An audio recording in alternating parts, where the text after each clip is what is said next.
Ruby's sneaky sneeze plan. Meet Ruby.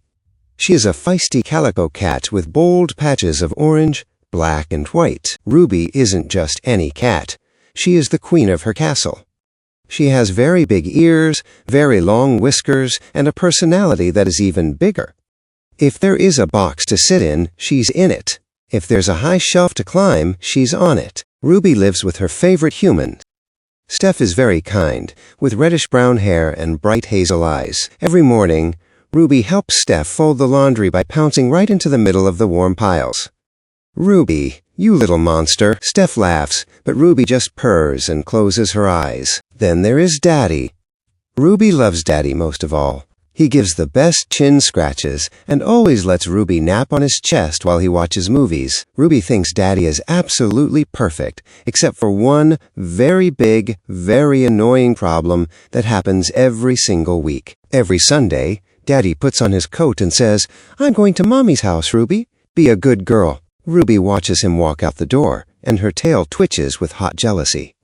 She knows exactly where he is going, and she does not like it one bit. Mommy's house is a paradise for cats. It has a stunning garden filled with red roses and tall yellow sunflowers.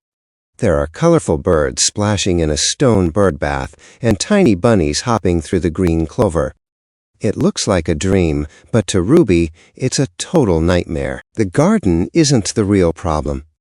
The problem is the other cats. There is Uncle Lucy, a fluffy white cat who acts like a king, and Luna, a beautiful white female cat who loves to climb the tall trees. Daddy spends all afternoon petting them instead of his number one girl, Ruby. Luna loves to lounge in the sun or climb as high as she can, and Daddy always makes sure she gets plenty of attention. It makes Ruby's tail twitch just thinking about it. To Ruby, every minute Daddy spends at Mommy's house is a minute he should be spending with her. And then there is Lindo is a tuxedo-brown tabby cat who thinks he is the fastest hunter in the world. Daddy plays feather chase with Lindo for hours. When Daddy finally comes home, he smells like roses, bunnies, and, worst of all, other cats. One evening, Ruby sniffed Daddy's jacket and made a funny face. "Disgusting," she thought. "He smells like Lindo's fur and Uncle Lucy's perfume." Ruby decided she needed a plan. She watched a show on the glowing TV about allergies and purred. "If Daddy thinks he is allergic to those cats, he will stay home with me." Ruby's plan was very devious.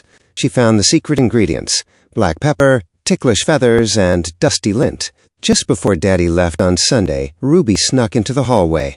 She carefully sprinkled her super sneeze mix inside Daddy's shoes and deep into his coat pockets. When Daddy arrived at Mommy's house, he started to feel very strange. As soon as he knelt down to pet the cats, his nose began to tickle.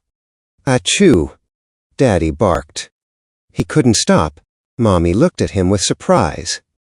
"Are you okay?" she asked, as Daddy's face turned pink. Daddy had to drive home early. "I think I might be allergic to those cats," he sniffled.